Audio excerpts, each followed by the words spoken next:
આમ તો આ કાર્યક્રમમાં હું સામે ચાલીને આવ્યો છું. કાલે અન્ય કાર્યક્રમમાં મીના આવ્યા હતા, એમાંથી વાત નીકળી. મેં તરત મારી અભિમાં પૂછ્યું કે સવારે સમય નીકળ્યો છે અને એમાંથી તમારે વચ્ચે આવ્યો છે. તમને પોતાને શું લાગે છે મિત્રો, આખો આ જે એક્ટિવિટી કન્સેપ્ટ છે, તમે પોતે શું એમાં સમજો છો, તો તમે અનુભવે શું લાગે છે?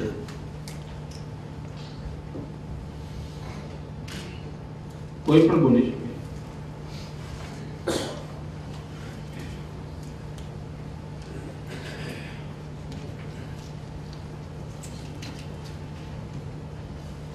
સારો અભિગમ છે. હા, અને તાલુકા કક્ષાએ પોતાનો પરિચય અને કે પટેલ પ્રાંત ઓફિસર ચોટીલા ખૂબ સારો અભિગમ છે અને લોકો માટે ઉપયોગી થાય એવું છે. રાજ્ય સરકારની ઈચ્છાઓ એવું પણ દેખાય છે, કારણ કે ઝડપથી એમણે જે નિર્ણયો કર્યા છે પ્રાંત ઓફિસરના વિલિકો માટેના, વાહન માટેના, સ્ટાફ માટેના અને અન્ય ખાસ કરીને હમણાં જે 6 ફેબ્રુઆરીનો જે પરિપત્ર કરીને ગ્રાન્ટ અને વિકાસના કામો માટેના થોડી હજી એમાં કદાચ કંઈક અગવડ સગવડ રહે છે, પણ એ નજીકના સમયમાં કદાચ દૂર થઈ અને સારું કામ થઈ જશે. બીજા કોઈ?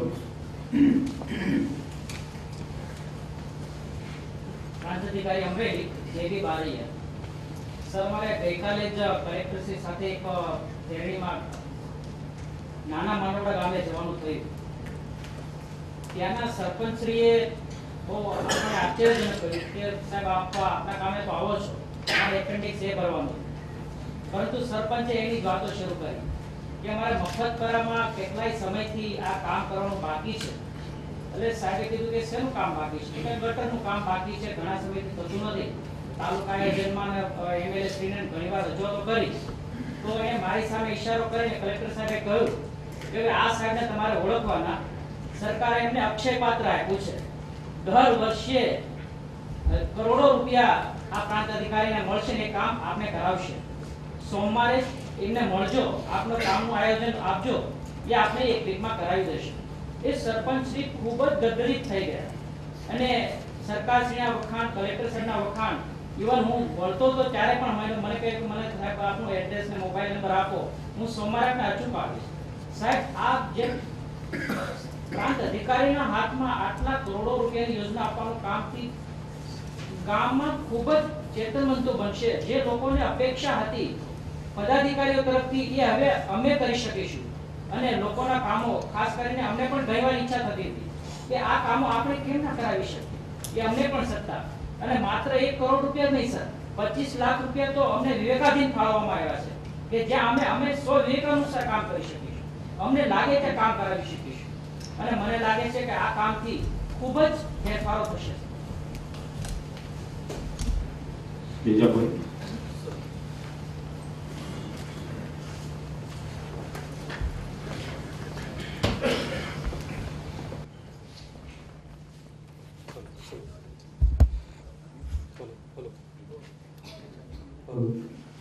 સર નમસ્કાર, ઉમેશ વ્યાસ, બોટાદ પ્રાંત અધિકારી બોલું છું.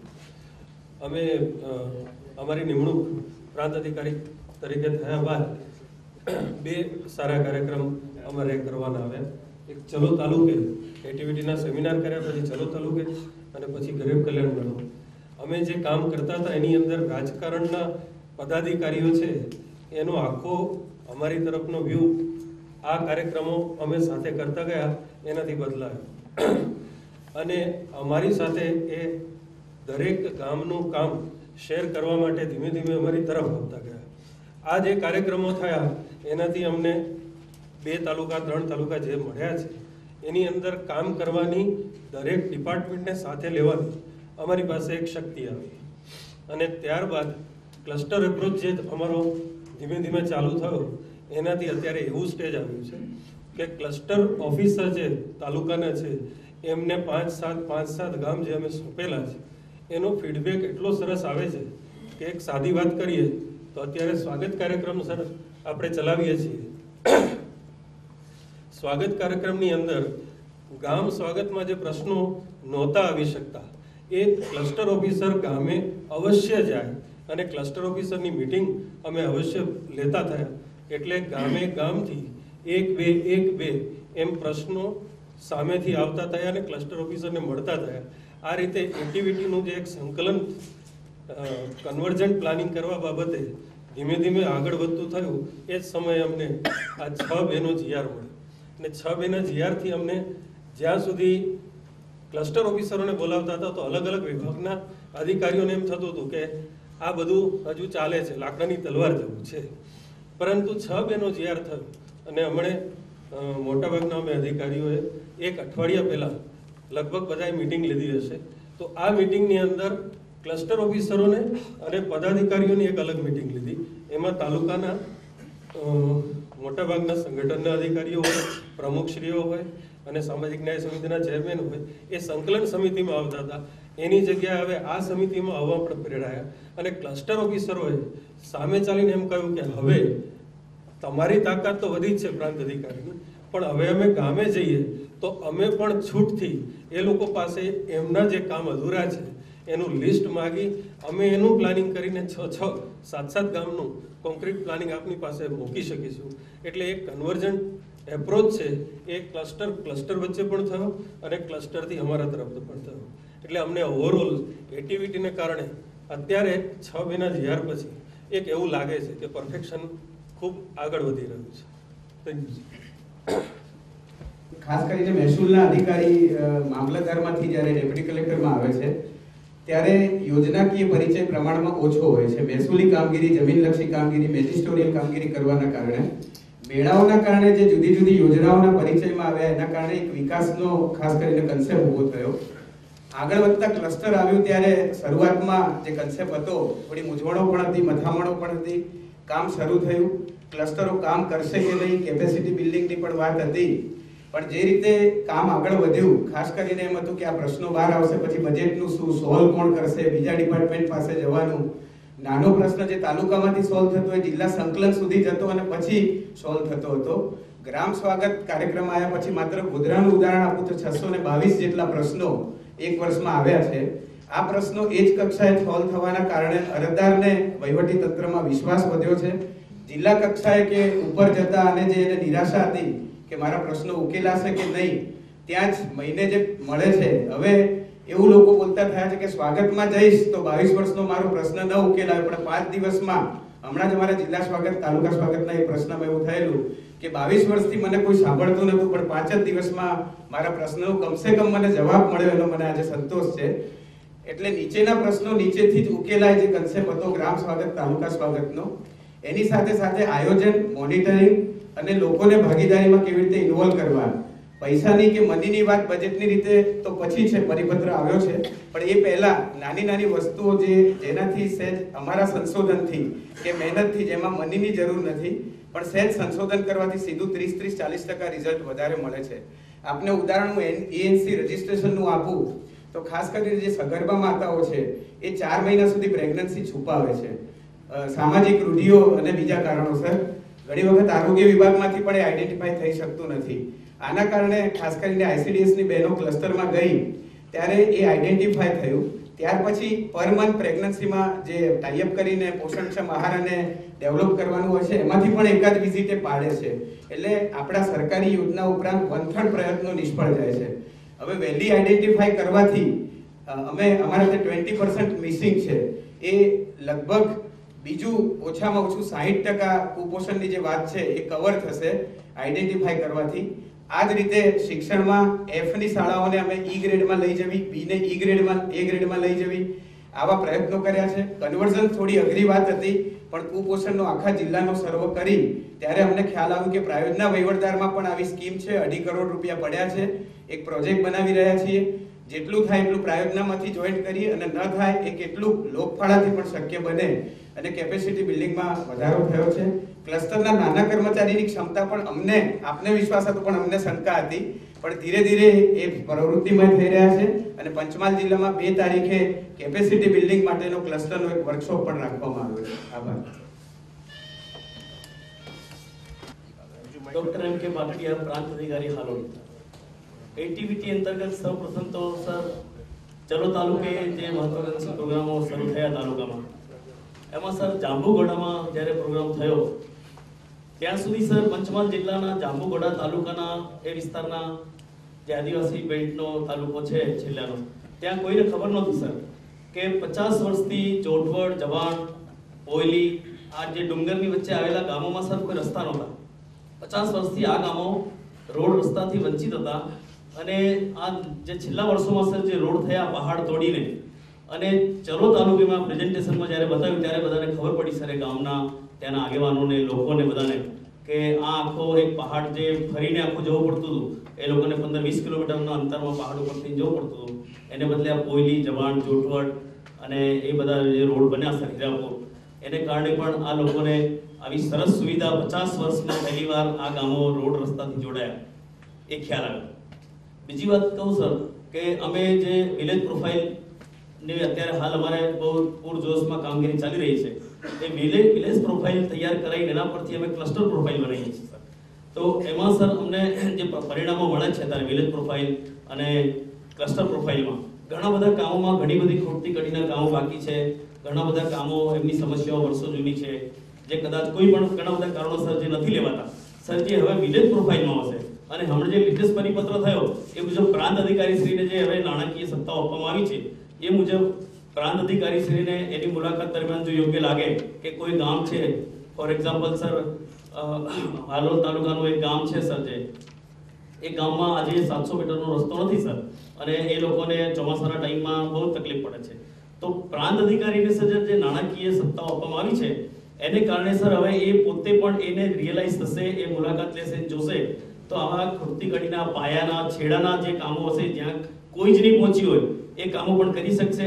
અને એના દ્વારા પણ આપણે એક છેલ્લી કક્ષાના જે ગામો હશે, દૂરના ગામો હશે, ત્યાં પણ આપણે કરી શકશું.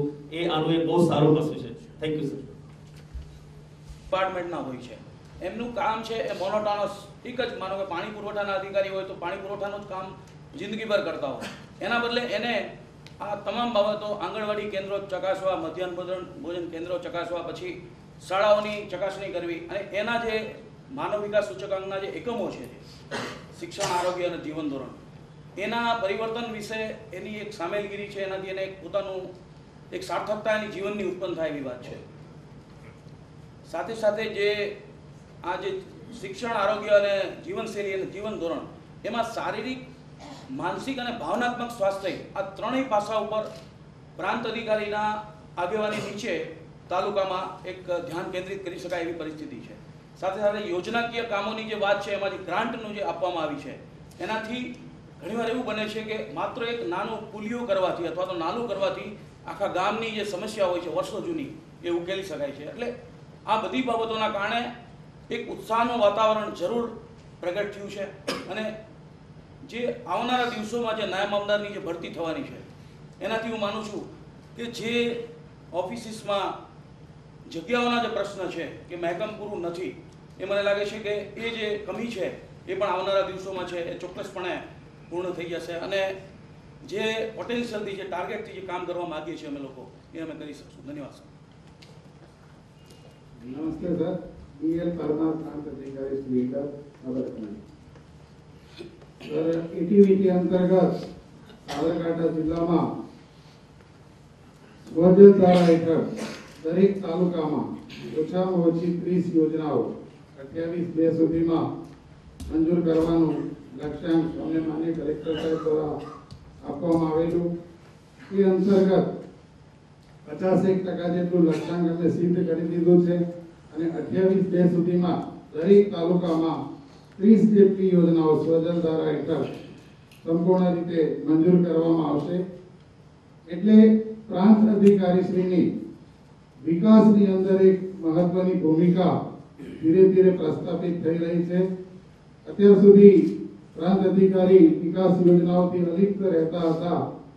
આ કાર્યક્રમના માધ્યમથી તેઓની સક્રિય ભાગીદારીની ભૂમિકા આવી રહી છે.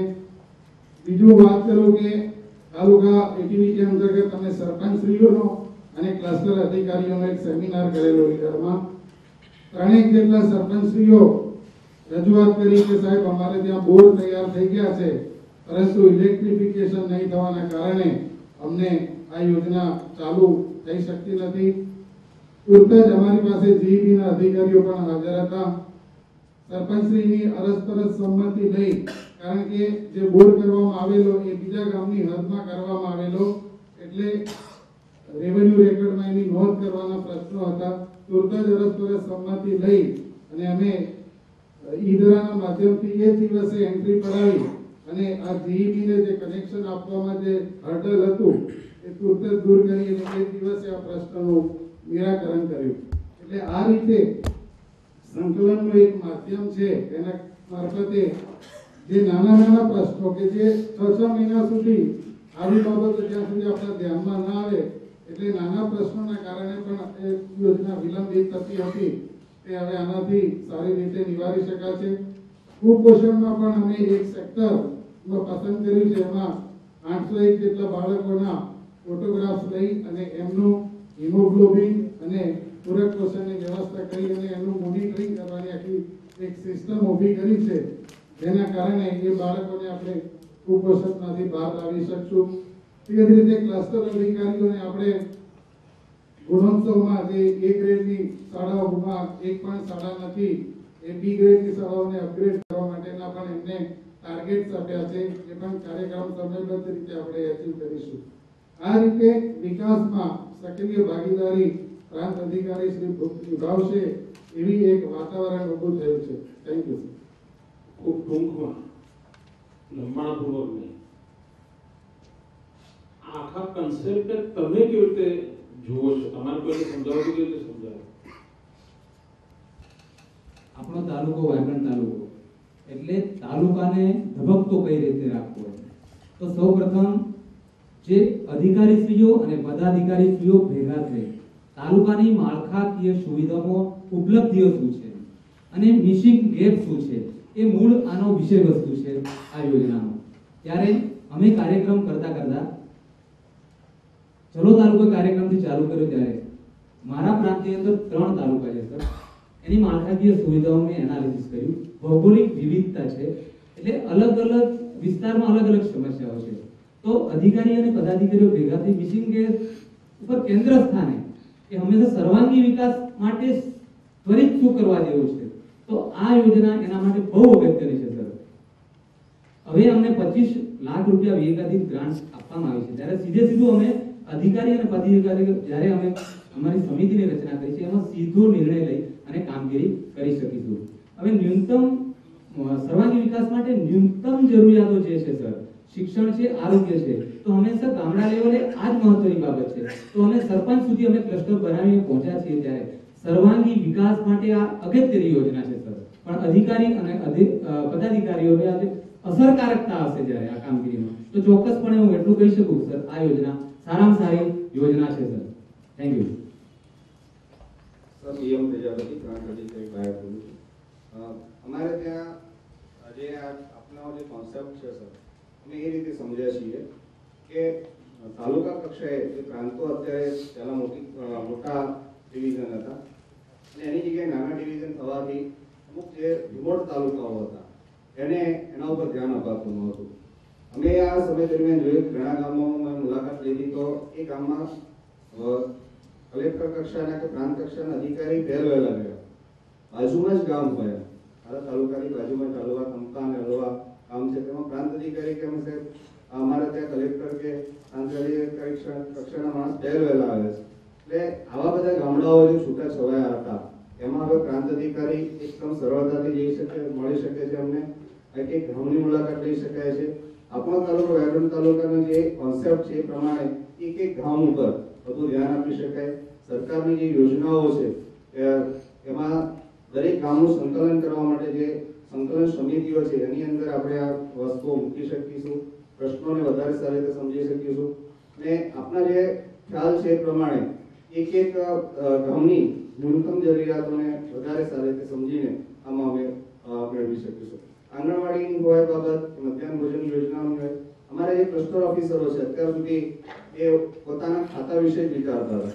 હવે એ બધા પરિપ્રેક્ષમાં અમે એક ડીએચઓ અમારા ઓફિસર્સ છે એ હવે હત્યારી વિશે પણ સારી રીતે સમજી શકે છે અને 100% ફોટો કવરેજ ની અંદર એમનું પણ યોગદાન એમાં આવી શક્યું છે. ક્લસ્ટર ઓફિસરો વિવિધ ક્ષેત્રની અંદર એ ઉપયોગી થઈ શકે. ગામમાં ઈદારાની અંદર 100% સાઇટ દિવસ ઉપરની કોઈ નોંધ બાકી ન રહી જાય એ પણ એ જોતા થયા છે. એટલે એક બાબતની અંદર નાની બાબતોમાં પણ એ રસ લેતા થયા છે. જે અમારું રીસર્વેનું કામ ચાલતું હોય તો રીસર્વેનું કામ પણ જોવે છે, ફોટો ફિંગર્સનું કામ હોય એ પણ જોવે છે.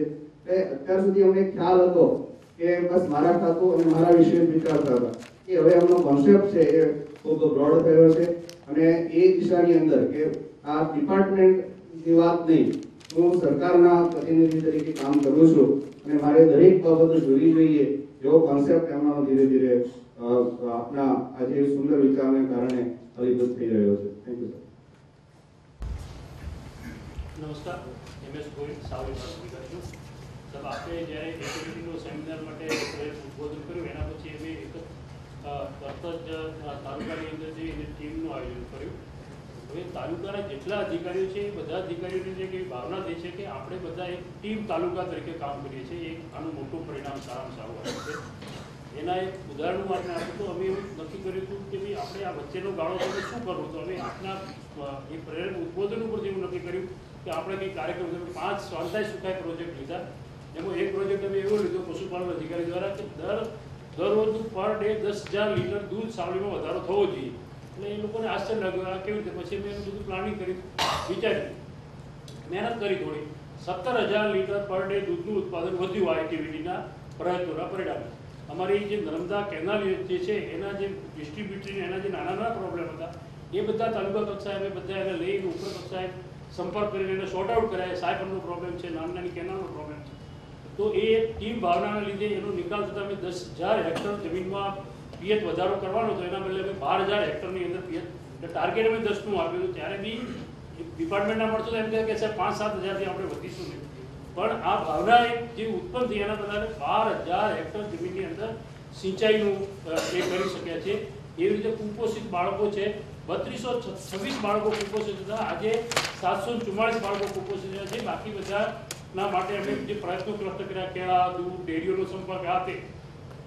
એટલે દરેક ડિપાર્ટમેન્ટના દરેક કર્મચારીની અંદર અને ગામના આગેવાનના લોક પ્રતિનિધિઓની અંદર, ડેરીઓની અંદર બધે એક સંદેશ પહોંચ્યો છે કે આપણે એક થઈ આપણા તાલુકાનો વિચાર કરવાનો છે. આપણા તાલુકાનો સર્વાંગીણ વિકાસ કેમ થાય, માનવ સૂચકાંક કેમ ઉપર આવે એ દિશામાં કેમ આપણે જઈએ. તો દાખલા તરીકે પીવાનું પાણી ચોખ્ખું, સેનિટેશન છે, હેલ્થ છે અને રોજગારીલક્ષી જે કાર્યક્રમો છે. તો અમે એવું વિચારીએ છીએ કે 2 આઈટીઆઈ પણ હવે નવી માંગવા માટેનો કેવી રીતે કરવી, શું કરવું. અને જે ઉદ્યોગો ચાલે છે એ ઉદ્યોગોની સાથે સ્થાનિક લોકોને તાલીમ આપી અને રોજગારી કેમ પૂરી પાડવી, આ બધા વિષયો તાલુકા કક્ષાએ વિચારણા કરવામાં આવી. એના માટેના કદમ ઉઠાવવામાં આવ્યા અને મહેનત કરવામાં આવી. આપ જે પરિણામ છે આ એક્ટિવિટીના એક વિચારનું પરિણામ છે. એટલે મારું એવું માનવું છે ક્લસ્ટરને હજુ વધુ મજબૂત કરવામાં આવે તો વધુ સારું થાય. અમે એક બીજો પ્રયોગ સાહેબ એવો કર્યો કે દર શુક્રવારે તાલુકાની ટીમના અગત્યના અધિકારીઓને ગામડે જવાનું, 6 થી 7 ગામ કરવાના. ગામે પહેલેથી પ્રશ્નો મંગાવી રાખવાના. ગામના લોકો કહેવાનું કે ભાઈ તમારા આ પ્રશ્નો હતા, એનો જે તે અધિકારી જવાબ લઈને આવે અને ત્યાં નવા પ્રશ્નો કોઈ પણ આવે તો એ પ્રશ્નો જે તે અધિકારી કહેવાનું બોલો આ ડિપાર્ટમેન્ટનો પ્રશ્ન છે એનું તમે સોલ્યુશન કેવી રીતે કરશો. અને એવા ઘણા પ્રશ્નોનું સોલ્યુશન થઈ ગયું. એક જગ્યાએ સ્મશાન ઘાટ માટેની એમને મંજૂરીનું 4 વર્ષથી ચાલતું હતું, 2 મહિનામાં એને સ્મશાન ઘાટ મળી. એવી રીતે ડીપી ખસેડાતું નહોતું, વર્ષોથી પ્રોબ્લેમ હતો, એ થઈ ગયું. એક જગ્યાએ સ્કૂલની બાજુમાંથી એ હાઈવે જાય છે તો એની રેલિંગ અને એ કરવાનો પ્રોબ્લેમ હતો, એ મેં સ્થાનિક એટલે અધિકારીઓને પણ થઈ ગયું છે કે હવે પ્રાંત અધિકારી આપણી જે ટીમ તરીકે જે આપણને સૂચના આપે છે એને આપણે માનવી જોઈએ, એનો આપણે અમલ કરવો જોઈએ અને સાથે મળીને પ્રજાના પ્રશ્નો સત્વરે નિકાલ થાય એ દિશામાં આપણે વધવું જોઈએ. વાતાવરણ એ થયું છે. ગામના લોકોને બી એક્ટિવિટી પ્રત્યેની રુચિ અભિગમ જાગ્યો છે કે ભાઈ આપણે અહીંયા જઈશું તો સત્વરે કામ થશે. એટલે આ એક બહુ ખૂબ જ સારો વિચાર છે અને એનાથી ખૂબ સારું પરિણામ આવશે. Thank you. શ્રી પ્રાંત અધિકારી જસદણ. સર, આ નવી પ્રાંત કચેરીઓ અને એક્ટિવિટીનો જે કોન્સેપ્ટ છે એને અમે તાલુકામાં એ રીતે સમજીએ છીએ કે તાલુકા પાસે પોતાનો વિકાસ કરવાનું પોટેન્શિયલ ક્યાં પડ્યું છે એ સરકાર ખૂબ નજીકથી જોવા માંગે છે અને એ જોવા માટે અમને પ્રાંત અધિકારીઓ અને તાલુકાની ટીમને સરકારે માધ્યમ બનાવ્યું છે. વિકાસ માટે નાના મોટા પૂરતા સુવિધાના કામો વગેરેનું તો ખૂબ સારું આયોજન થઈ રહ્યું છે અને સાધનો અને નાણાં અમારા હાથમાં મૂકવામાં આવી જ રહ્યા છે. પણ તાલુકા પાસે કયું પોટેન્શિયલ છે અને તાલુકો પોતે પોતાની રીતે કેવી રીતે હરણફાળ ભરી શકશે એનો અભ્યાસ કરવા માટેની સરકારની એક અપેક્ષા છે અને એ અપેક્ષા પરિપૂર્ણ કરવા માટે અમે લોકો કામ કરી રહ્યા છીએ. મારા જસદણ પ્રાંતની વાત કરું છું તો અમારા તાલુકામાં કોઈ મોટો ઉદ્યોગ નથી, રોડવેજ રેલવે નથી અને સિંચાઈની કોઈ મોટી સવલત નથી.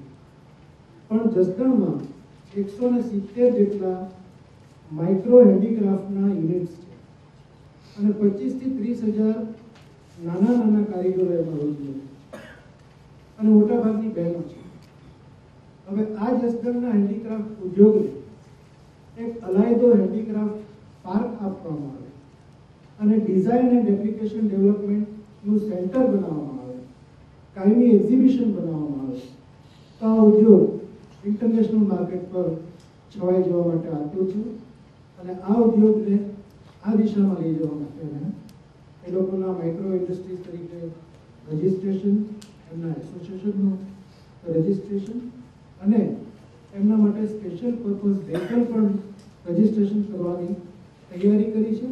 અને આ દૃષ્ટાંતથી ઉકેલી શકે કે પ્રાંત અધિકારીઓ લોકલ નીડ્સને કેવી રીતે ઓળખી શકે અને ફોકસ કરીને વિકાસ કરી શકે. ધન્યવાદ.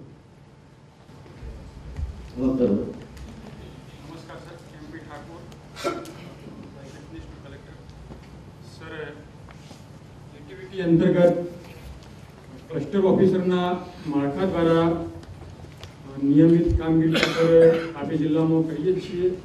એ સિવાય સર 26 જાન્યુઆરીથી તમામ મહેસૂલી સ્ટાફ દ્વારા ગામે ગામ પ્રવાસ કરીને 4 મુખ્ય યોજનાઓ વિધવા સહાય, ભયવંદના, વૃદ્ધા સહાય અને આર્થિક રાષ્ટ્રીય કુટુંબ સહાય, એમાં સર 31 માર્ચ સુધીમાં દરેક ગામમાંથી એક પણ લાયક અરજદાર આ યોજનાથી વંચિત ન રહી જાય એ પૂર્ણ કરવાનું સર અમારું આયોજન છે.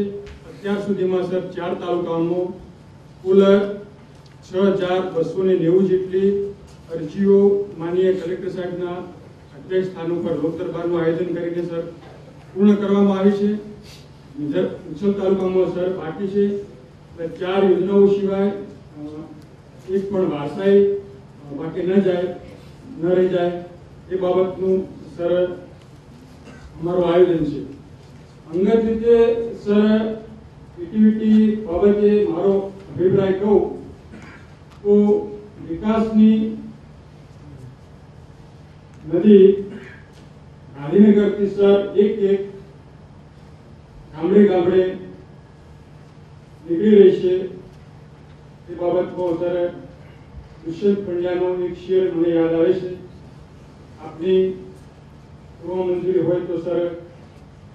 Thank you sir. सर, हो गई है पीठ पर्वत से, हो गई है पीठ पर्वत से पिघलनी चाहिए. इस हिमालय से एक गंगा निकलनी चाहिए.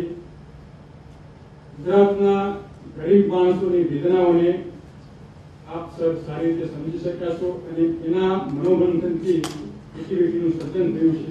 Thank you sir. ખુશ કરવા બોલ્યા હશો એવું નહીં. અને જો સાચા દિલથી બોલ્યા હશો તો હું માનું છું કે આ એક્ટિવિટીના સેમિનાર નહીં કરીએ તો પણ સફળ થશે. કોઈ માર્ગદર્શનની જરૂર નથી, કશી જરૂર નથી, એવો મારો મત બને છે. લગભગ બધાને ખબર છે કે મારે શું કરવાનું છે અને ઉમળકો દેખાય છે. મોટી બાબત એ છે કે ઉમળકો દેખાય છે. અને મિત્રો, ઉમળકો આવવાનું કારણ આ નથી હોતું કે કોઈએ કહ્યું માટે ગમ્યું, એવું નથી હોતું. તમે પોતે ત્યાં કોઈ સફળતા જોઈ હશે, તમને પોતાને સાંજે ઘરે આવીને સંતોષ મળે, આજે સરસ કામ થઈ ગયું. એના કારણે ઉમળકો આવ્યો હશે. એનો અર્થ તમારા દ્વારા વધતા ઓછા પ્રમાણમાં કોઈ ને કોઈ સારી ચીજ થઈ હોવી જોઈએ આ એક્ટિવિટી કન્સેપ્ટ અંતર્ગત, અને એમાંથી જ તમને આ સંતોષ, આનંદ, ઉમંગની અનુભૂતિ થતી હશે. અને આ અર્થમાં હું કહું કે હવે માત્ર આને થોડો શેપ આપવાની જરૂરિયાત છે.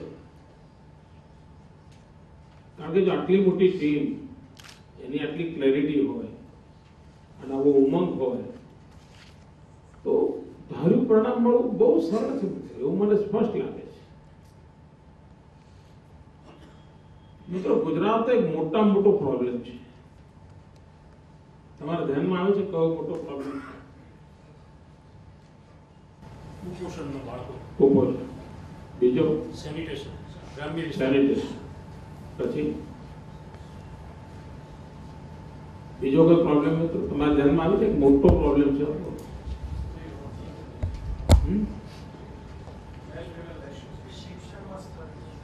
શિક્ષણનું સ્તર. પછી જો તમે ભૂલી જાઓ મુખ્યમંત્રી છો, આપણે આમ ગપ્પા ગોષ્ઠી કરો. Sex ratio. હા. બીજો આ બાજુ કોઈ પર્યાવરણ. ખાસ કરીને જે શિક્ષણ લઈ રહ્યા છે પ્રાથમિક શાળાના બાળકો કે માધ્યમિક શાળાના બાળકો, એની દેશ અને દુનિયામાં જે વર્તમાન પ્રવાહો ચાલી રહ્યા છે એના પ્રત્યેની જાગૃતિ છે ને એ ઘણી ઓછી છે. બહેનોમાંથી કોઈ બોલતા નથી. માનવબળ છે, ગુજરાત પાસે માનવબળ છે, મૂડી રોકાણ પણ છે, પણ યોગ્ય ડાયરેક્શનની થોડી વધારે જરૂર છે. ઠીક છે. પછી બીજા કોઈ શું પ્રોબ્લેમ છે આપણા?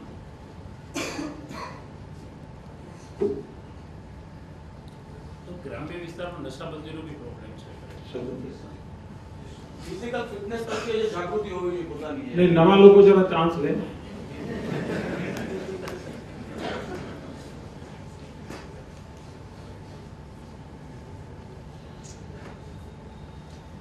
મિત્રો, આપણો એક મોટો પ્રોબ્લેમ છે એ સુખનો પ્રોબ્લેમ છે. સુખ એ આપણી સમસ્યા છે.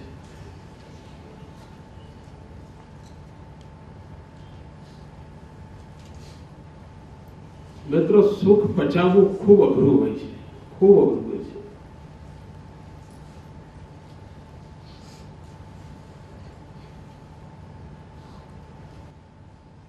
અને એનો એક જ ઉપાય છે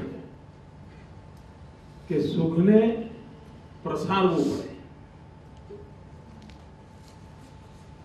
પચાવી ન શકાય સુખને, તમારે પ્રસારવું જ પડે. અને જેટલા વધારે પ્રમાણમાં આપણે સુખને પ્રસારીશું એટલું સુખ બોજ નહીં બને. આપણો પ્રોબ્લેમ છે વિપુલતા. વિપુલતા પ્રોબ્લેમ છે. આજે પણ તમને તમારા ત્યાંથી સૂચના આવતી હશે, ભાઈ માર્ચ એન્ડિંગ આવે છે, જલ્દી પૂરું કરો. આવતી જશે. હું અહીંયા પૂછું છું કે પૈસા કેમ પડ્યા, કેમ વપરાતા નથી, એટલે તમને પૂછતા કેમ પડ્યા છે, કેમ વપરાતા. મિત્રો, વિપુલતા એક પ્રોબ્લેમ છે. અનેક વર્ષો સુધી આપણે અછતમાં જ જીવ્યા છીએ. તકલીફ હોય. મને યાદ છે, હું નવો મુખ્યમંત્રી બન્યો હતો અને માર્ચના છેલ્લા દિવસે ચીફ સેક્રેટરીનો ફોન આવ્યો, રાત્રે મોડા. મારા માટે આશ્ચર્ય તો કે શું હશે કે ભાઈ તમે મને કહ્યું સાહેબ બધું શાંતિથી પતી ગયું છે અને હવે તિજોરી બંધ કરીએ છીએ. હા, હું મુખ્યમંત્રી હતો એટલે મને કઈ આટલી બધી આની વિષયોનું જ્ઞાન પણ નહોતું. મારા માટે એકદમ શરૂઆત હતી અને કેવા તણાવમાંથી દિવસો બધા વિભાગોને કાઢવા પડતા હતા, એવું કોઈ બહુ સમજ નહોતી, શીખતો હતો. પણ મને રાત્રે 12 વાગીને એમને ફોન કર્યો, એનો કે એમણે કેટલા ટેન્શનમાં અને કેટલું મોટું એ પસાર કર્યું હશે અને હળવાશ અનુભવ્યો કે સાહેબ આજે ઓવરડ્રાફ્ટ નીકળવું, ફલાણું જેમ કરવું બધું પતાવીને અત્યારે તિજોરીનું તાળું માંગીએ છીએ. આજે CS નસીબદાર છે, કાંઈ પ્રોબ્લેમ નથી.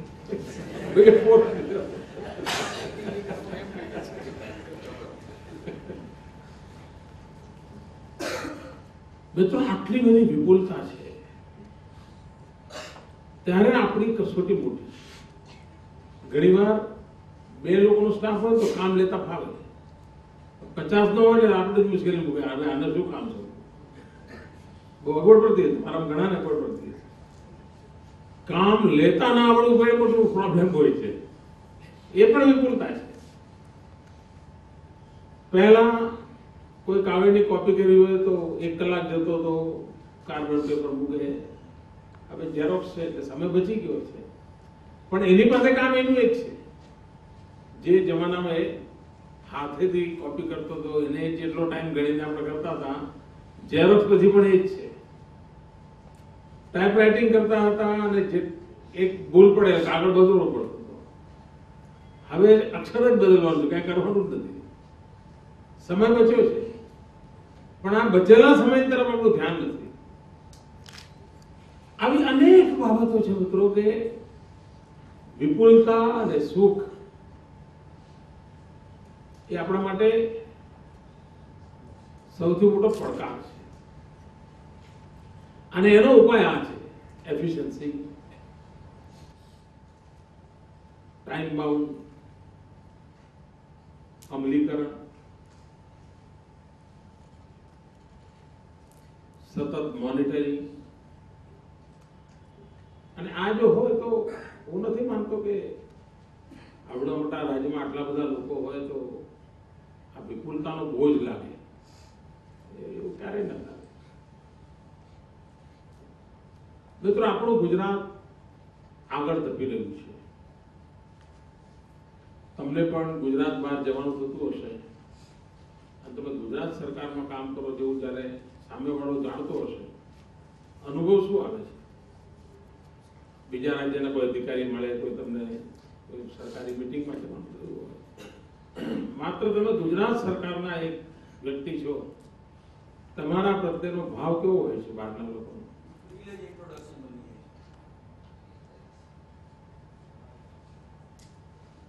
કોઈ કઈ અનુભવ આવતો હશે ને? કોઈને આવે છે અનુભવ? હું હમણાં પંજાબ ગયો હતો ઇલેક્શન ડ્યુટીમાં, તો અમૃતસર એક કોલેજમાં ફંક્શન હતું. ફંક્શન પછી ઘણા લોકો એવું કહ્યું કે ગુજરાતમાં તો જબરજસ્ત વિકાસ થઈ રહ્યો છે, એટલું આગળ વધી રહ્યું છે, જબરજસ્ત કામ થઈ રહ્યું છે. આ મને ત્યાં સાંભળવા જી.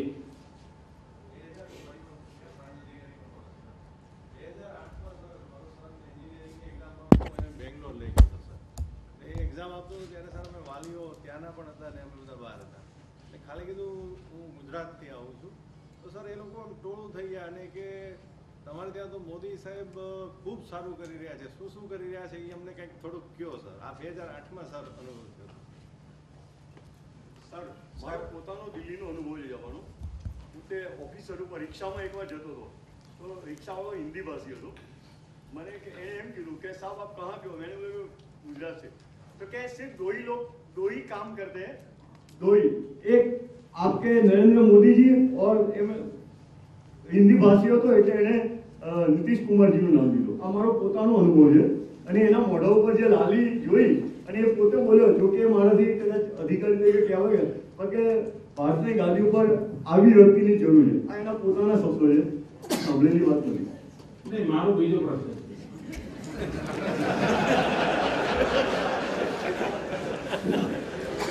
સર, તમને બધા તકલીફ હશે તો બીજું વિચારીશું આપણે.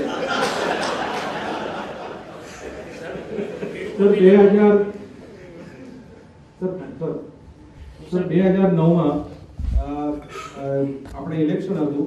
એ વખતે યુપીમાં મારે બેલેટ યુનિટ લેવા માટે જવાનું થયેલું સુરતથી. તો સર યુપી, મધ્યપ્રદેશ, મહારાષ્ટ્ર અને પછી ગુજરાતમાં થઈ અને એસ્કોર્ટિંગ કરીને બધા બેલેટ યુનિટ અને એ લાવવા હું લાવ્યો હતો. એ દરમિયાન મારે આ 3 સ્ટેટનો અનુભવ થયો. तो एमने कहा आप कहाँ से आ रहे हो? तो मैंने बोला गुजरात से.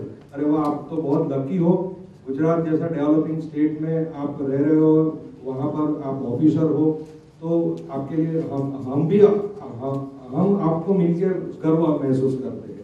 એટલે સાહેબ એક સ્વાભાવિક છે કે ગુજરાતમાં કોઈ પણ વ્યક્તિ જ્યારે ગુજરાતની બહાર જાય છે તો એને એક અલગ નજરથી જોવામાં આવે છે, એક સન્માનની લાગણીથી જોવામાં આવે છે। એવો મને સર મધ્યપ્રદેશ અને યુપીમાં આ અનુભવ થયો। Thank you. હું સર તિરુપતિ જતો હતો તો ટ્રેનમાં વાત નીકળી તો જે ટોટલ એ લોકોનું ચર્ચાના અંતે એમ કહેવાનું હતું કે ગુજરાતમાં જેવી શાંતિ છે ને એવી ઇન્ડિયામાં ક્યાંય શાંતિ નથી, એવો એમનો એક તો અભિપ્રાય હતો। અને જે અધિકારીઓ મળે છે એમ કહે છે કે ગુજરાતમાં અધિકારીઓને રાજકીય દખલઅંદાજી વગર કામ કરવાની છૂટ છે, એવો એમનો અભિપ્રાય થાય છે। આ બે અભિપ્રાય મારા જાણવા મળે છે। મિત્રો, મારો વિષય બીજો છે। સામાન્ય રીતે કોઈના માટે સારું બોલતા હોય છે વગેરે બધી બાબતો જુદો વિષય છે, પરંતુ આ ગુજરાતના તમે નાગરિક છો, આ ગુજરાતના તમે સરકારના એક હિસ્સો છો। આ વાત માત્રથી તમારા પ્રત્યેનો એનો ભાવ એકદમ બદલાઈ ગયો છે। બીજા બધા માટેના ભાવ જે હશે તમારા પોતાના માટે બદલાવાનો છે। એને હાથ પકડો તો તમને આમ છોડતો નહીં એવો અનુભવ આવ્યો છે। મિત્રો, આ ગુજરાતની આ જે સ્થિતિ બની, ગુજરાતમાં જે વિકાસ થયો, યા ગુજરાતના વિકાસને લગભગ હવે લોકોએ સ્વીકાર્યો છે। તમને યાદ આવે છે, તમે કોઈ છાપામાં વાંચ્યું, સાંભળ્યું છે કે ભાઈ દિલ્હી સરકારે ગુજરાત એકમને બોલાવ્યું હતું, પછી પ્રધાનમંત્રી મીટિંગ લીધી, મુખ્યમંત્રીને સલાહ આપી આ કરો ના કરો, ચીફ સેક્રેટરી કહ્યું આ કરો આ કરો આ કરો, એવી કોઈ તમારી પાસે સમાચાર છે નથી ને? આપણે આપણી રીતે બધું ચલાવ્યું ને, આપણે આપણી રીતે ચલાવ્યું। તો મિત્રો, તમારે ગાંધીનગર રાહ જોવાની શું જરૂર છે? તમે તમારી રીતે કેમ ના ચલાવો? જો દિલ્હીના કોઈ માર્ગદર્શન વગર ગુજરાત આગળ વધી શકતું હોય તો ગાંધીનગરના કોઈ માર્ગદર્શન તમારો તાલુકો પણ આગળ વધી શકે। આ જ મારો મન સંદેશ છે મિત્રો, વધી જ શકે મિત્રો। અને આપણે એ દિશામાં જવું છે। મેં કહ્યું છે, તમે ઘણી વાર સાંભળ્યું પણ હશે, મને તાલુકાઓ વચ્ચે સ્પર્ધા જોઈએ વિકાસની। કોઈના લાગે આ બાબતમાં અમારો તાલુકો આગળ નીકળ્યો, કોઈના લાગે અમારો આ નીકળ્યો તાલુકો।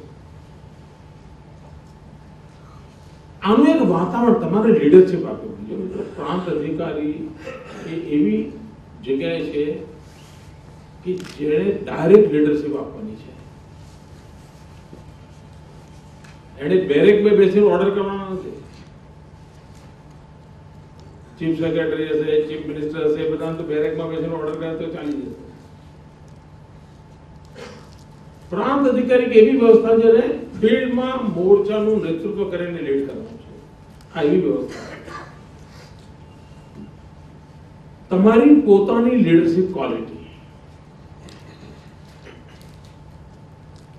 તમે રાજ્યની સૂચનાઓનું અમલીકરણ કરનાર એજન્ટ નથી મિત્રો।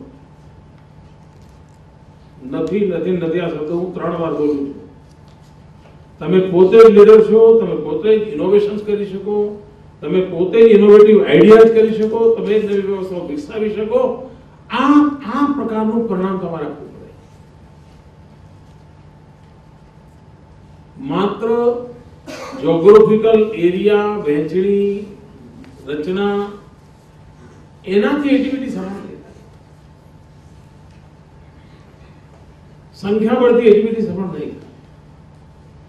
એટીવીટીની સફળતાના પાયામાં લીડરશિપ છે અને એના બે એકમો છે, એક બાજુ પ્રાંત અને બીજી બાજુ ક્લસ્ટર। એની વચ્ચે જે કોઈ વ્યવસ્થા છે બધા લોકો એમાં આવે। માનો કે ક્લસ્ટરની રચના કરી, કોઈ ક્લસ્ટર અધિકારીએ એક ગામમાં જેને સરકાર કહેવાય કેટલા લોકો છે? મારી પાસે એમ 7 ગામ છે। કોઈ વાર એને 7 ગામોની સરકારને ભેગી કરી। 7 ગામની સરકાર એટલે શું હશે? ગામમાં તલાટી હશે, ગામમાં ગ્રામ સેવક હશે, આશા વર્કર હશે, હેલ્થ વર્કર હશે, જે કોઈ 12, 15, 20 જે કોઈ લોકો હશે, આ બધાને ભેગા કર્યા ને 5 કે 7 ગામના એની સાથે પ્રાંત અધિકારી બેઠા, સંભવ હોય તો મામલતદાર કે કલેક્ટર એ કોઈ વાર આવ્યા, ડીડીઓ આવ્યા, અને એ લોકોએ બેસીને ગામમાં આ સરકાર છે તે શું છે ભાઈ, આપણે રેગ્યુલેટરી ઓથોરિટી છીએ કે આપણે ડેવલપમેન્ટ માટેના કેટલિક એજન્ટ છીએ, શું છીએ આપણે? આ નહીં કરવાનું, આ નહીં કરવાનું, આ નહીં કરવાનું, બહુ સહેલું કામ છે, પણ ચાલો આમ કરીએ તો આ નહીંનો રસ્તો આપોઆપ નીકળી જાય. એ લીડરશિપ ક્વોલિટી ક્લસ્ટર અધિકારીનો કેવી ચાલે? એ પોતાના જે એક ગામમાં જાય તો ગામમાં જે 7 લોકો સરકારના છે, 7ને ભેગા કરી ગામનું આખાનું બોલો ભાઈ, તમારા ડિપાર્ટમેન્ટનું નહીં.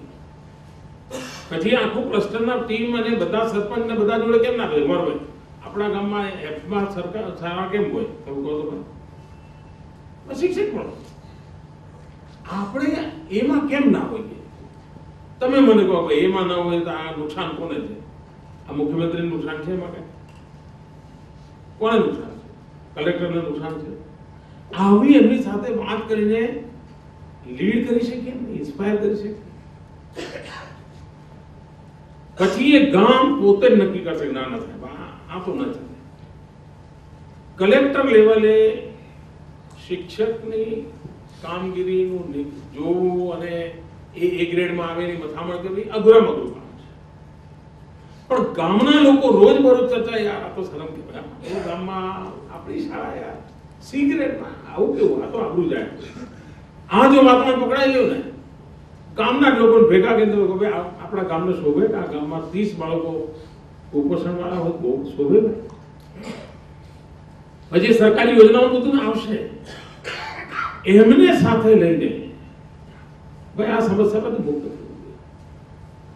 આ આખો એપ્રોચ આપણે બદલી શકીએ, લીડરશિપ આપવાનો એપ્રોચ પકડી શકીએ. તમને એટલી મોટી શક્તિ પ્રાપ્ત થશે કે જેનો તમે કલ્પના સુધા અંદાજ નહીં કર્યો છે. બીજી બાજુ પ્રાંત અધિકારી તરીકે આપણે પ્રશ્નોનું નિરાકરણ કરવાનું છે કે પ્રશ્નો ઉભા ન થાય એવી વ્યવસ્થાઓનો વિકાસ કરવાનો છે.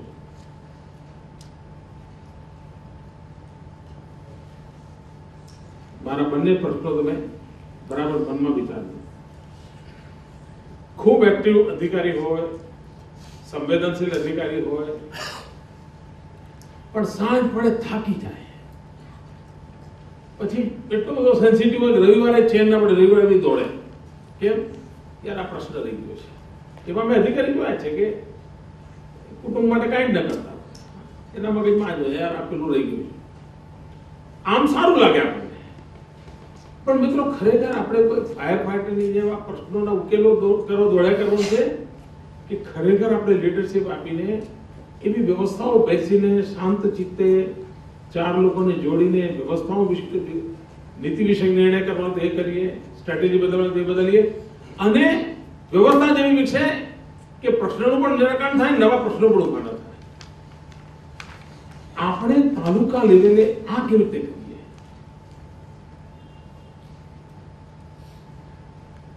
વ્યવસ્થા સુધારવામાં રસ લેનારાઓની સંખ્યા ઘણી હોય છે.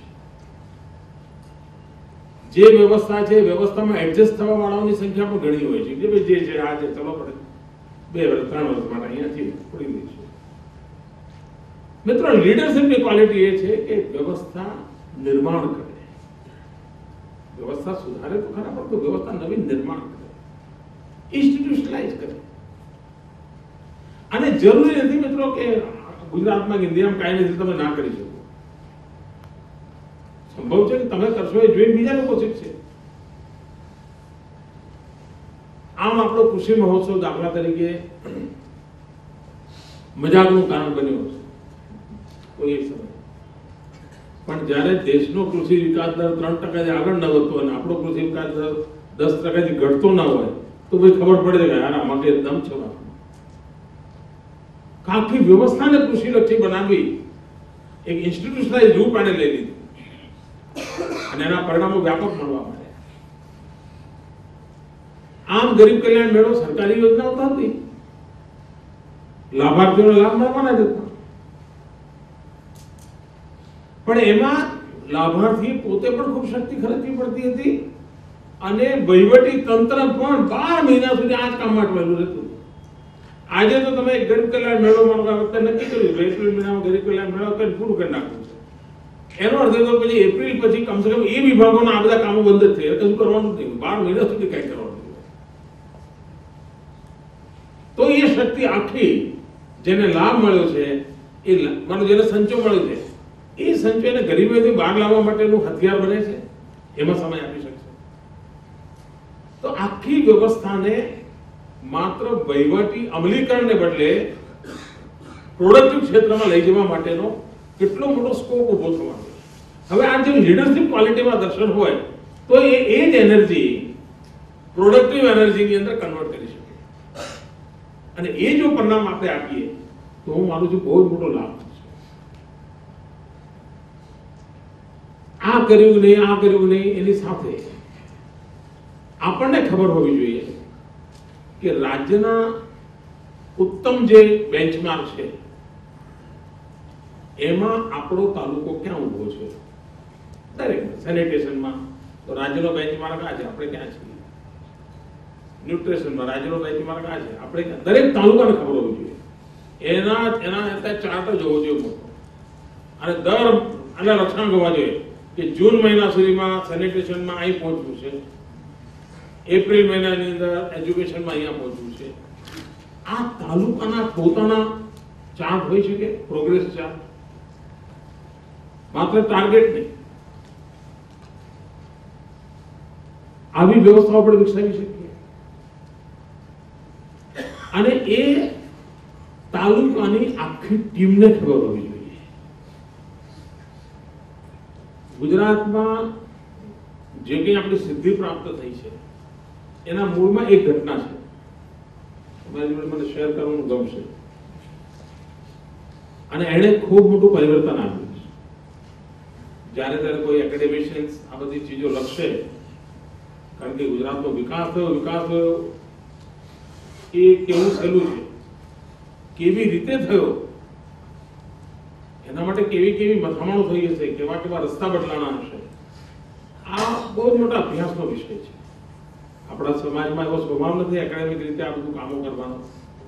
પ્રોડક્ટની ચર્ચા કરવાનો ખૂબ હોય છે, પ્રોસેસની બહુ ઓછો હોય છે. પણ એ સમસ્યાની વચ્ચે એક નાનકડી ઘટના છે જેણે આખી સ્થિતિ બદલી.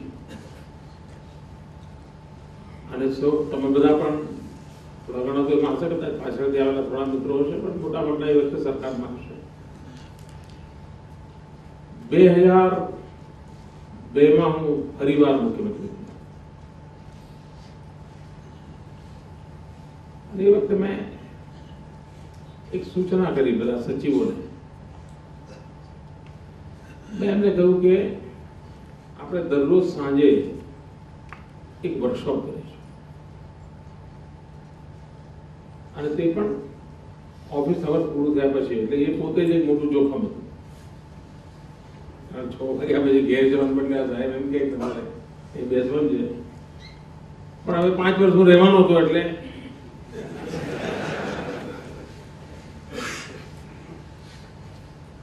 અને એમને પણ લાગતો આ નવા ભાઈ છે, જરા જોઈએ સમજીએ શું છે જરા. પછી મેં એમને કહ્યું કે બધા સચિવોએ ત્યાં પ્રેઝન્ટેશન કરે. માનો પોતે જ મુખ્યમંત્રી છે અને માનો કે પોતે જ એગ્રીકલ્ચર વિભાગના મંત્રી છે, એ 5 વર્ષમાં એગ્રીકલ્ચર સેક્ટરને ક્યાં લઈ જશે, એમની શક્તિ શું છે, મર્યાદાઓ શું છે, એમનું વિઝન શું છે, આ વર્કશોપ આપણે કરીશું. પ્રમાણમાં નવી બાબત હતી. અનેક વાર મેં બધા સચિવોની મિટિંગ લીધી, મારે શું જોઈએ છે હું સમજાવવા લાગ્યો. જેમ સમજાવો તેમ મારી પણ ક્લેરિટી વધવા લાગી. ક્યાંક હું બહુ આગળ પાછો આવ્યો, ક્યાંક હું બહુ પાછળ બધા આગળ લઈ જવાની કોશિશ કરતો હતો. બધું ખાસું મહિના સુધી જતો જહાજ ચાલ્યું. અલ્ટિમેટલી કાર્યક્રમની રચના થઈ અને અમે લગભગ દરરોજ સાંજે 6 વાગે સચિવાલયમાં એક 150 લોકોની ટીમ બેસતી, બધા જ મંત્રીઓ, મુખ્યમંત્રી અને બધા જ સરકારના મુખ્ય વિભાગોના અધિકારીઓ, 150 પોણા 200ની ટીમ હતી. અને દરરોજ એક ડિપાર્ટમેન્ટનો એક વ્યક્તિ આવીને પ્રેઝન્ટેશન કરે અને બધા નીચે વિદ્યાર્થીની જેમ સાંભળો. હવે એમાં ઘણા અગાઉ એગ્રીકલ્ચર સેક્રેટરી રહેલા બેઠા હોય, જે ડિપાર્ટમેન્ટમાં કામ કરેલા સંભાળ્યા બેઠા હોય, એટલે બધાને પોતપોતાનું બીજા હોય. પેલા ભાઈ પછી મૂકે એની સામે અહીંથી હુમલો શરૂ થાય, આ કેવી થાય, ખુલ્લી ચર્ચા હતી. મિત્રો, એ કાર્યક્રમ ખૂબ ચાલ્યો, 40-45 દિવસ ચાલ્યો અને સાંજે 6 વાગે શરૂ કરતો, રાત્રે 9-10 વાગતા એક ડિપાર્ટમેન્ટમાં. એના અનેક લાભ થયા. એક તો મને આખી સરકાર સુધીની ખબર પડી અને મારા બધા જ મંત્રીઓની ટ્રેનિંગ થઈ. કદાચ હું આઈએમમાં ભણવા ગયો તો આટલી ટ્રેનિંગ ના થાય. એક સરકારમાં એક કામના કેટલા પાસા હોય છે, કેટલી વિવિધતા હોય છે. ઇવન તમને પણ આવું સૌભાગ્ય નહીં મળી હોય. તમે આટલા બધા વર્ષોથી સરકારમાં છો, સંપૂર્ણ સરકાર સમજવાનું તમને સૌભાગ્ય નહીં મળ્યું. કોઈ પદ પર તમે રહ્યા. એ વખતે અમારી 150-200ની આખી ટીમને સમગ્ર સરકારના બધા જ પાસાની સમજણ ઉભી થઈ. અને આ રોજ કાર્યક્રમ ચાલે. જૂના અનુભવી લોકો પોતાના જૂના વિચારો બરાબર જોરથી મૂકે, નવો વિચાર કરનારો રેઝિસ્ટ કરે. એમ કરતા કરતા ડિઝાઇન બનવા માંડી એક ડિપાર્ટમેન્ટની. એની કેટલીક અસરો પણ થઈ. દાખલા તરીકે મને યાદ છે કે ઇન્ડસ્ટ્રીયલ ડિપાર્ટમેન્ટે પોતાનું પ્રેઝન્ટેશન કર્યું. એના બીજા દિવસે શિક્ષણનો વાર, તો શિક્ષણ સચિવ મારી પાસે આવ્યા. મને કે સાહેબ, હમણાં કાલે ન કરીએ, કાલે છુટ્ટી આપો. તો કે ભાઈ 1 મહિનાથી આ ચાલે છે અને હજુ તમે તૈયાર નથી કર્યું. અને આ તો કેવી રીતે મેળ પડે, મારે આ પૂરું કરવું છે. એમણે કહ્યું સાહેબ એવું નથી, તો તૈયાર છે, તમે કહેતા હો તો હું હમણાં બતાવી શકું. પણ આવું ઇન્ડસ્ટ્રી વાળાનું પ્રેઝન્ટેશન જોયા પછી અમને લાગે છે કે અમે સાવ ઇરેલેવન્ટ છીએ. અમારું શિક્ષણનું થિંકિંગ ટોટલી ઇરેલેવન્ટ. અમારે પુનર્વિચાર કરવો પડશે. એટલા માટે મને સમજ, મને કોઈ જરૂર તમને સમજ આપીશ. ફરી જયારે આવ્યા 10 દિવસ પછી, તો એમણે કહ્યું ભાઈ, ઇન્ડસ્ટ્રીયલ ડેવલપમેન્ટનું વિઝન જોયા પછી અમને લાગે છે કે અમે જે શિક્ષણનું કરી રહ્યા છે, અમે એવું હ્યુમન મેનપાવર તૈયાર કરી રહ્યા છે કે જેને કોઈ રોજગાર જ ના મળે. અમારે એકોર્ડિંગ ટુ ધેટ અમારું આખું બધું બદલવું પડશે. તો કન્વર્ઝન ઓટોમેટિક થયું કે બધા સાથે મળીને કામ કરી ગયું.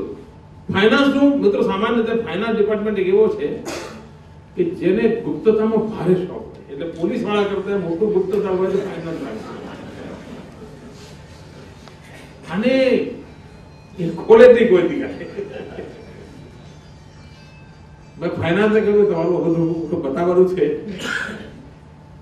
ખૂબ રજક ચાલી સાહેબ, આ બધી બાબતો એવી હોય તો જે હોય તે હોય. આપણે એકવાર ડર હતો કે આ બધી ચીજો ખુલ્લી કરાય ન કરાય, પણ એનું મોટું પરિણામ એ આવ્યું. બધા જ ડિપાર્ટમેન્ટ કહેવા લાગ્યા સાહેબ ફાઇનાન્સના આટલા બધા પ્રોબ્લેમ છે, અમને તો અંદાજ જ નહોતો. કઈ નહીં, અમે જરા કરકસર કરીશું, અમે સહેજ કોઓપરેટ કરીશું. ફાઇનાન્સ ડિપાર્ટમેન્ટ એક જ વિલન જેવું જે લાગતું હતું કે અમારું કામ કેમ નથી, ફાઇનાન્સ વાળા નથી. એના બદલે બધાને એમ લાગ્યું કે યાર ફાઇનાન્સ વાળાની ચિંતા કરવી જોઈએ.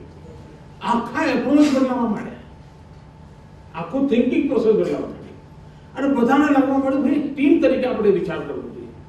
મિત્રો, આ લગભગ 300-350 કલાકની મારી કસરત હતી, 40-45 દિવસની કસરત હતી. એમાંથી આખા ગુજરાતની દિશા નક્કી થઈ. બધાને ખબર પડી કે એકબીજાને પૂરક કેવી રીતે બનાય, સાથે મળીને કેવી રીતે કામ કરાય, આપણે ક્યાં ઊભા છીએ, કેટલું આગળ જવાની શક્યતા, બધી ચીજો ખબર પડી. અને આવડે એટલું મોટું સામર્થ્ય આવ્યું. એમાંથી પછી ચિંતન શિબિરની પરંપરા આવી. આ તમે તાલુકા લેવલે કોઈ વાર મોકળા મળે, તાલુકાની અંદર શું શક્તિ છે, કેવી રીતે આગળ વધારે, અને એક ઓપન ચર્ચા કરી શકો. આ તાલુકાનું પણ વિઝન કયું હોઈ શકે, શા માટે આ તાલુકામાં એવું તો ના આવે પહેલા 5 કિલોમીટર રોડ બનતા હતા, અમે 7 બનાવ્યા, મારું પરફોર્મન્સ સારું. મિત્રો આ ગુજરાત માટે એ બધું કામનું જ નથી. ગઈકાલ કરતા આ સારી એ ગુજરાતનો વિષય જ નથી. ગુજરાત એનાથી ખૂબ બહાર નીકળી ગયું છે. દુનિયાની સમૃદ્ધ ચીજોની તુલનામાં આપણે ક્યાં ઉભા છીએ મિત્રો, અને ત્યાં મારો તાલુકો ક્યાં હોય, એવું થિંકિંગ આપણે આપી શકીએ? સંભવ છે કે કેટલાક કામો 2025 સુધી રાહ જોશે મજબૂત, પણ ખબર તો હોય કે 2025 માં અહીં પહોંચીશું, આ કામ થવું જોઈએ તો ખબર હોય છે. મિત્રો એક આમૂલચૂલ પરિવર્તન કેવી રીતે લાવી શકાય? અને આઈ એમ ધ પર્સન કે આ બધી મોકળાશ આપવાના મતતો છું. એક વાક્ય અહીં આવ્યું કે પોલિટિકલ ઇન્ટરફરન્સ. મિત્રો હું માનું છું આ ખૂબ ગલત કન્સેપ્ટ છે. આનો અર્થ એવો થાય છે, એટલે અમને તો ખોટું લાગે છે કે જાણે અમે જ બધું બગાડીએ અને તમે જ બધું સારું કરો. આ સાચી વાત નથી મિત્રો. સમસ્યા પોલિટિકલ ઇન્ટરફરન્સ મુદ્દો છે જ નહીં મિત્રો. સમસ્યા છે પોલિટિકલ ઇન્ટરવેન્શનના અભાવની. અને ગુજરાતની સક્સેસ છે it's not because of political interference. Success છે બીકોઝ પોલિટિકલ ઇન્ટરવેન્શન. અને ઇન્ટરવેન્શનને ખરેખર આપણે પ્રોત્સાહન આપવું જોઈએ. કારણ કે આપણા કરતા પણ ઘણીવાર ગામડાના માનવીની કોઠાસૂઝ મોટી હોય છે. એક સરપંચ આપણને એવો આઈડિયા આપે કે જે કદાચ આપણે ભણીને આવ્યો છે ને તો આપણે ખબર ના હોય, ભણીને આવે તો ખબર ના હોય. મિત્રો આ પ્રકારનું ઇન્ટરેક્શન અને ઇન્ટરવેન્શન આ નીડેડ. નહીં તો આપણે એક ખૂણામાં એકલા અટુલા રહીશું. તમે જુઓ, દેશ આઝાદ થયો, દેશ આઝાદ નહોતો, બંનેમાં બ્યુરોક્રેસીમાં શું ફરક નીકળ્યો? ગુલામ દેશમાં બ્યુરોક્રેસી અને આઝાદ દેશની બ્યુરોક્રેસીમાં ફરક શું? આ પ્રશ્ન તમારે વિચારવો જોઈએ. એ વખતે પગાર મળતો હતો, એ વખતે તમે આ ફાઇલો ને આ જ કામ હતા બધા. ફરક શું? પાયાનો ફરક છે મિત્રો. દેશ ગુલામ હતો ત્યારે વહીવટી તંત્ર અંગ્રેજ શાસકોના ભલા માટે કામ કરતું હતું. એમની સલ્તનત બરકરાર રહેવા માટે કામ કરતું હતું. એનું કામ જ હતું. એ લોકોનું સુખ પણ એટલા માટે જોતા હતા કે અસંતોષ પેદા ન થાય ને અંગ્રેજ સલ્તનત પ્રોબ્લેમ ન થાય. આઝાદ પછીનો રોલ એ નથી. આઝાદી પછીનો રોલ છે લોકોનું સુખ શું છે એના માટે મારું જીવન છે. નરેન્દ્ર મોદીની સરકાર રેગનાર એના માટે તમારું જીવન નથી ભાઈ. તમારું જીવન છે લોકોનો સુખ સેવા છે. તમારું કામ આ છે. અને મિત્રો ચૂંટણીના વર્ષે આ કહેવાની હિંમત મારામાં છે. કારણ કે અલ્ટિમેટ ગોલ આ છે મિત્રો, પ્રજાનું ભલું, પ્રજાનું કલ્યાણ. અને એકવાર લોકહિત તો પછી આ રેગ્યુલેટરી આપણી જે માનસિકતા છે ને એમાંથી આપણે બહાર આવી જઈશું. કાયદાઓનું પાલન કરવાની જે માનસિકતાથી બધાને રોકી રાખવા એમાંથી બહાર આવીશું. અને સાત અર્થમાં ગવર્નમેન્ટ મશીનરી કેટલિક એજન્ટ બનશે ડેવલપમેન્ટની. તો આઝાદ ભારતનું સરકારી અંગ એ પ્રજાના સુખનું અંગ છે. આઝાદી પૂર્વે બ્રિટિશ સલ્તનતના સુખ માટે છે. આ પાયાનો ફરક કમનસીબે આપણે હજુ સુધી પરકોલેટ નથી કરી શક્યા. વિકાસને ભરીને કામ. બીજું આપણે અનુભવ કર્યો મિત્રો આ 10 વર્ષમાં ઘણી બધી સમસ્યાઓનું સમાધાન ડેવલપમેન્ટમાં રહ્યું છે. આપણે શું કર્યું ભૂતકાળમાં? પ્રશ્નોના નિરાકરણમાં ટુકડાઓને સેટિસ્ફાય કરવા માટેનું કામ કરવા માટે સરકારો ચાલતી, ચૂંટણીઓ થતી, લોકો જીતતા બધું ચાલ્યા કર્યું. આપણે એમાંથી બહાર આવ્યા અને એનું પરિણામ આવ્યું બધાને સંતોષ થયો. ભલે ભાઈ આજે તો કાલ રોડ માર્ચ આવશે, આજ નહીં તો કઈ નહીં સિંચાઈનું કામ થશે મારે, આજ નહીં તો કાલ વીજળી આવશે. આખા વાતાવરણમાં તમે જોયું હશે મિત્રો, સરકારી તંત્રને કામ કરવાની સફળતાનું મોટું આમ ડાયરેક્શનનો અભાવ નથી હોતો. પ્રજાકીય અસંતોષ, અજંપા પરિસ્થિતિ, તમે ગમે તેમ કરો કોઈ દિવસ તમને સક્સેસ થવા જ ના દે. તમે ઉત્તમ અધિકારી હો, ગમે તેટલી મહેનત કરતા પણ ઉગે જ નહીં કશું, ઉગે જ નહીં. સદનસીબે ગુજરાતમાં મિત્રો ગયા 10 વર્ષની મથામણનું પરિણામ એ આવ્યું છે કે અજંપાનો તો નામો નિશાન નથી જ, પણ સંતોષનું એલિમેન્ટ રિફ્લેક્ટ થાય છે. અને સંતોષનું એલિમેન્ટ રિફ્લેક્ટ થાય ને ત્યારે સરકારી અધિકારીને મિત્રો કામ કરવા માટેની એટલી અનુકૂળતા ફીલ થાય, એટલી મોકળાશ મળે જેનો તમે અંદાજ નહીં કરી શકતા. આ સ્પેશિયલ એડવાન્ટેજ છે ગુજરાતની બ્યુરોક્રેસી. પ્રજાકીય સંતોષ આ એલિમેન્ટ બહુ જ મોટો એડવાન્ટેજ છે. નહીં તો આપણી મોટા ભાગની શક્તિ શેમાં જાય? અસંતોષ ખાળવા માટે દોડો, આનું કરો, આ કરો, આ કરો. મિત્રો આ છોડો, કુદરતી અસંતોષ ઉભો થવો પડે. માનો કે કોઈ મોટા રોગચાળા ફાટી ગયા, 6 તાલુકાના વહીવટી અધિકારીઓ બધું થોડું એકદમ શિફ્ટ કરીને દોડાવવું પડ્યું, એવી કોઈ પ્રશ્ન નથી આવતા. ઈશ્વર પણ આપણી સાથે છે. ઈશ્વરે નક્કી કર્યું છે કે આ રાષ્ટ્રના કલ્યાણ માટે ગુજરાતે કઈ ને કઈ જવાબદારી નિભાવવી પડશે, અને એ ભૂમિકાથી મિત્રો આપણે કામ કરવાનું છે. આજે આપણે જ્યાં પહોંચ્યા છીએ એનાથી દેશની આખી હવા બદલાવી છે. દેશમાં એક વિશ્વાસ ના લાવે એવું નથી. બધું કંઈ સારું થઈ શકે, સારું કરી શકાય છે, આ વાતાવરણ બદલી શકાય છે. મિત્રો કોઈ કલ્પના કરી શકે છે ગુજરાત 10 વર્ષ આટલી શાંતિપૂર્ણ જીવન જીવી શકે? નહીં તો આપણે ત્યાં તમે છાપા જો ફોટા ક્યાં આવતા, પોલીસ દોડતી હોય, દંડા મારતી હોય, એવા જ ફોટા 12 મહિનામાં 12 વખત આવતા. આ બધું બંધ થઈ ગયું. આંદોલનો ચાલતા બધું બંધ થઈ ગયું. આ જે સંતોષનો માહોલ છે, શાંતિનો માહોલ છે, એ પ્રગતિ માટે ખૂબ મોટી શક્તિ છે મિત્રો. આખો રેઝિસ્ટન્સ એટલે તમને એટલું સ્મૂથ સેલિંગ છે મિત્રો, જેને એટલે મેં જે કહું ને સુખના દિવસો, આપણે એક સુખ છે. મારે હમણાં પોલીસ અધિકારી મીટિંગમાં કેવું પડ્યું કે અચાનક કઈ આંદોલન થતું તો આ સંભાળવાનું આ નવી પેઢીને આવડશે જ નહીં, કારણ કે કોઈ અનુભવ નથી એમને. એટલે મેં એમને મોક ડ્રીલ કરો ભાઈ, નહીં તો આખું તંત્ર આમ ઠપ થઈ જાય. આપણે એટલા બધી સુવિધા અને સુખની વચ્ચે છીએ કે જેમાં આપણી કસોટી વધારે છે. આ કસોટીને કેવી રીતે પાર કરાય? આ બજેટ તમે જરૂર માઇન્યુટલી વાંચ્યું હશે અથવા વાંચશો. અનેક નવા ઇનિશિયેટિવ છે મિત્રો. બજેટ માત્ર આંકડાકીય ખેલ નથી, એમાં એક ચોક્કસ દિશા છે જવા માટે. માનો કે મારા મનમાં છે કે ભાઈ સતત આપણે આદિવાસી વિસ્તારમાં સિંચાઈ, અને એમાં પણ ઉપરવાળા વિસ્તારને સિંચાઈની સમસ્યા લગભગ મોટો પ્રોબ્લેમ છે. આપણે લડાલડ કરીએ ભાઈ અમે લિફ્ટ ઇરિગેશન ના કરીએ, મોંઘું પડે, ટેબણું કરે, આ બધું આપણા ઝઘડા ચાલ્યા કરતા, ફાઇલો બધું કર્યા કરતું. નવી રીતે વિચાર થાય. દાખલા તરીકે આપણે જેટલી આવી પર્વતાળ પ્રદેશો છે, નાના નાના ડુંગરો છે, ખડકો છે, મોટા પાયા પર ટેરેસ તલાવડીઓનું અભિયાન ગઈ વખતે કર્યું, આપણે નરેગામાં કર્યું, પરિણામ એના જોવા મળ્યા. આ વખતે મેં કહ્યું છે કે બાયસેક દ્વારા ઉમરગામથી અંબાજી આખો જેટલો આપણો ઉબડ ખાબડ એરિયા છે એનો કંટ્રોલ, એનો આખો સેટેલાઇટ મેપિંગ કરીને નક્કી કરી ક્યાં તળાવો કરી શકાય.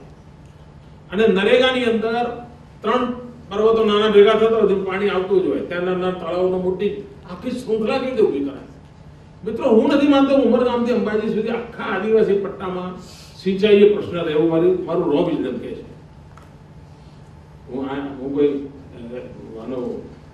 હાઇડ્રોલિક દુનિયાનો કોઈ એન્જિનિયર નથી, પણ મારું રો વિઝન કહે છે કે પાણીના એટલા બધા સ્ત્રોત આપણે ઉભા કરી શકીએ. 2 ઇંચ પાણી પડે તો પણ મિત્રો પર્વતાળ વિસ્તારની અંદર પાણી સંગ્રહવું સહેલું પડતું. 3 પર્વતો ભેગા આવતા હોય ત્યાં તમને જગ્યા મળે, કુદરતી રીતે રચના છે, મળે જ જગ્યા. તમારે થોડી મહેનતે પાણી એકત્ર આવી જાય, અને એકવાર પાણી એકત્ર આવે તો પર્કોલેટ થવાને કારણે પણ, અને ઉપર પાણી એકત્ર થયું તો નીચે લઈ જવા માટે પણ એને સિંચાઈની સુવિધા મળી જાય. હવે આખા કામને કેવી રીતે આપણે ઉપાડીએ? આપણો કોસ્ટલ એરિયા લગભગ 6 મહિના ત્યાંનો વ્યક્તિ રોજી રોટીથી વંચિત હોય, કારણ કે અમુક સમયના દરિયામાં જવાની મનાઈ હોય છે. એટલે આપણે એક પ્રયોગ કરવા માંગીએ છીએ સીવીડનો, અને સખી મંડળો દ્વારા સમુદ્રની અંદર સીવીડનું ઉત્પાદન કરવાનું, અને એનું મોટું માર્કેટ છે મિત્રો. આજે મોટા ભાગની મેડિસિન હવે સીવીડમાંથી વધી રહી છે, અને 12 મહિના ચાલે એવું કામ છે દરિયા કિનારે લોકો માટે. અને બહેનોને શીખવાડો, એનું મોટું અભિયાન મારે ચલાવે. 50,000 કરતા વધારે બહેનોને રોજગાર મળે છે, કારણ કે 6-7 મહિના માછીમારીનું કામ જ બંધ હોય છે, દરિયામાં જઈ નથી શકતા, બેરોજગારી હોય છે. આપણે એને નવી કોઈ વ્યવસ્થા આપી શકીએ. મિત્રો, એવા અનેક નવા ઇનોવેટિવ ચીજો આપણે વિચારીએ. અને મેં કહ્યું એમ, ગામડામાં એક સચિવાલય છે, ગામડામાં એક સરકાર છે, સરકારના પ્રતિનિધિઓ છે, ક્લસ્ટર વાળાનું લીડરશિપ છે, પ્રાંત અધિકારીનું નેતૃત્વ છે, અને દરેકનું પોતાનું વિઝન છે. આપણે જ આપણા ગામમાં ચેન્જ લાવી શકીએ. બીજું મારો મત છે કોઈને પ્રોત્સાહિત કરવા. ગામ માનો કે હમણાં આપણે કૃષિ મહોત્સવમાં એક કામ કર્યું, એમાં એક કામ આવું કર્યું કે જે પ્રયોગશીલ ખેડૂતો છે એમને આપણે લઈ જતા અને એમને જ કહેતા તમે ખેડૂતોને સમજાવો. સરકારી અધિકારી કે એના કરતા એ કે ને એમાં એને બહુ સમજણ પડતી. એનો એક નાનકડો પ્રયોગ આપણે ચલો તાલુકામાં કર્યો જુદી રીતે. ઉત્તમ કામગીરી કરનાર સરપંચોને કહ્યું કે તમારું પ્રેઝન્ટેશન કરો. બીજા લોકોને ખબર પડી ગઈ આ ગામમાં થાય મારે કેમ ના થાય. તમે જોયું હશે કે પછી સરકારી અધિકારીઓને સરપંચો કહેવા માંડ્યા છે કે યાર પેલું તે જોયું કે એવું આપણે ત્યાં ના થાય. એના મનમાં પ્રશ્ન ઉઠ્યો છે. આપણે એવા ઉત્તમ કામગીરી કરનારા ગામો છે, તાલુકામાં 2-4 ગામ તો હશે જ ઉત્તમ કામ કર્યા છે. એ તાલુકાના જ લોકોને સિલેક્ટ કરીને એમની ફેરણી કરાવાય. કાવ ભાઈ આ ગામના લોકોને ભેગા કરો તો સમજાવો તમારા ગામમાં તો કેવી રીતે કર્યું છે સમજાવો. મિત્રો, એટલું મોટું તમને લાભ મળશે, કારણ કે પદાધિકારીમાંથી કોઈ આવીને કે ને ભાઈ અમારા ગામ બધા ભેગા થતા તમે આવું કર્યું હતું, તો જરૂર એને પ્રેરણા મળશે. મારું કોઈ ગામે ડોર ટુ ડોર કલેક્શનનું કામ સફળતાપૂર્વક કર્યું હોય, કાં તો તમે આ ગામના આગેવાનો લઈ જાઓ ત્યાં જોવા માટે, અથવા તો ગામના કરનારા લોકોને આવીને એની પાસે અનુભવ કેવડાવો. આ થશે તો એને પણ ધ્યાન રહેતો તો ડોર ટુ ડોર કલેક્શન અમારે ત્યાં પણ થઈ શકે, અમારે ત્યાં પણ રોગચાળો જઈ શકે.